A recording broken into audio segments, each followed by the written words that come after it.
नमस्कार मित्रांनो, जगात असंख्य लोक आहेत तरी आपलं मन एकाच व्यक्तीवर का अडकतं. लाखो चेहरे रोज भेटतात पण आपलं हृदय मात्र फक्त त्याच एका चेहऱ्यासाठी धडधडत असतं. पण नक्की असं का होतं तीच आपण आज या व्हिडिओमधून पाहणार आहोत की असा कोणता संकेत आहे जे आपल्याला युनिवर्स देतं.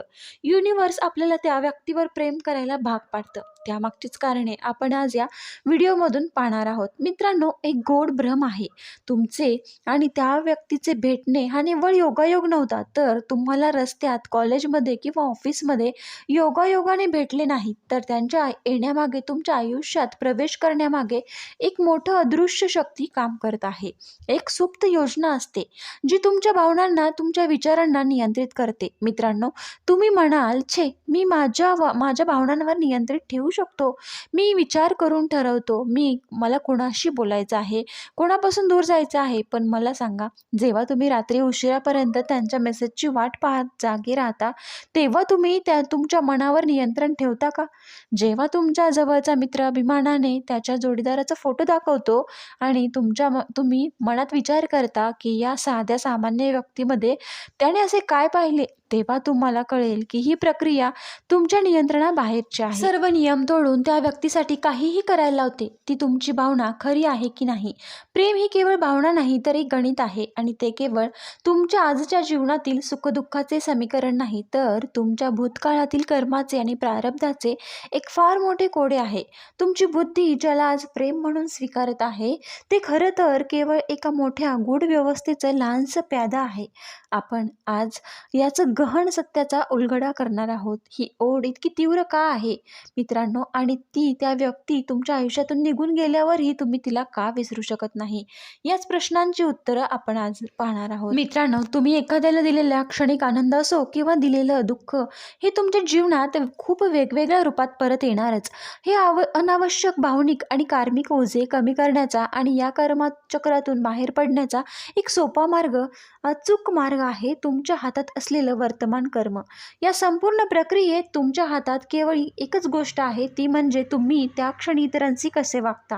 मित्रांनो, तुमचे कर्म हेच तुम्हाला या कर्मचक्रातून बाहेर काढू शकतात. जे लोक तुमच्यावर निस्वार्थपणे प्रेम करतात, जसे की तुमचे आई वडील, त्यांचा आदर करा. जेव्हा तुम्ही काळजीपोटी तुम्हाला ते फोन करतात, तेव्हा त्यांच्यावर चिडण्याऐवजी त्यांच्या काळजी समजून घ्या, शांतपणे बोला.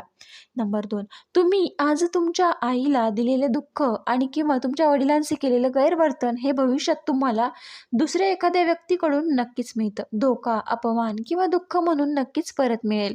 मित्रांनो, कर्म कधीही रिकाम्या हाताने परत जात नाही. मित्रांनो, ऊर्जा अत्यंत मौल्यवान आहे, आणि जर तुम्ही याच ऊर्जेचा वापर योग्य ठिकाणी केला तर त्याचे फळ तुम्हाला अधिक चांगले मिळेल.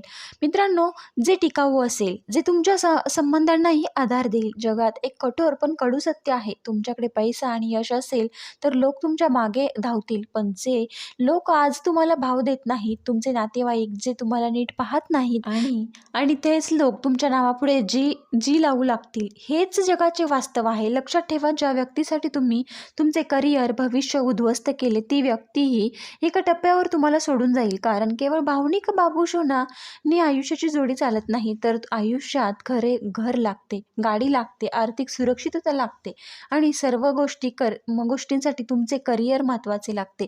जर तुम्ही तुमचा सर्व मौल्यवान वेळ फक्त भावनिक गुंत्यात घालवला तर तुम्ही तुमच्या करिअरमध्ये मागे पडाल. तुम्ही आज दिलेला निष्काळजीपणा भविष्यात तुम्हाला मोठे दुःख देईल, अपयश म्हणून परत येईल. म्हणूनच आत्ताच जागे व्हा. तुमच्या करिअरला प्रथम स्थान द्या, कारण मजबूत करिअर हे तुमच्या सर्व संबंधांना एक भक्कम आधार देते. आजकालची सर्वात मोठी समस्या ही आहे, म्हणजे भावनिक कमकुवतपणा. मला आता जगायचे नाही, मी दुसऱ्या कोणाशी लग्न करणार नाही, माझ्यावर अन्याय झाला आहे, अशी तीव्र प्रतिक्रिया आपण देतो. या सर्व भावना एक भावनिक चक्रातून येतात. एखादी व्यक्ती आपल्या आयुष्यातून निघून गेली की, धोका दिला किंवा नाते तुटले की आपण पूर्णपणे कोसळून जातो. पण या विचारांवर डोके फोडण्याऐवजी तुम्ही सत्य स्वीकारले पाहिजे. तुमच्या आयुष्यात नेमके कोण येणार आहे आणि कोण जाणार आहे हे आधीच निश्चित झालेलं असतं. मित्रांनो, तुम्ही त्यांना रोखू शकत नाही, मग या गोष्टींवर वेळ का वाया घालवायचा. या भावनिक गोंधळावर मात करण्याचा आणि निरर्थक विचारांवर डोके फोडण्याऐवजी पण मित्रांनो, तुमचे कर्म जर वाईट असतील तर त्याचे फळ देखील तुम्हाला वाईटच मिळणार.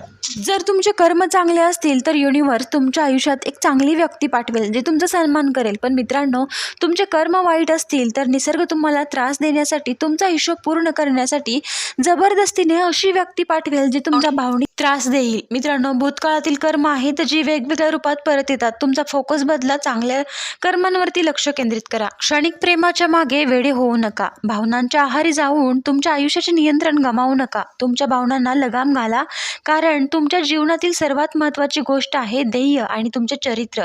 मित्रांनो, व्हिडिओ तुम्हाला आवडला असेल तर नक्कीच लाईक, शेअर आणि सबस्क्राईब करायला विसरू नका. व्हिडिओ पूर्ण पाहिल्याबद्दल तुम्हा सर्वांचे मनापासून धन्यवाद. असंच आपल्या चॅनलला भरभरून सपोर्ट करा.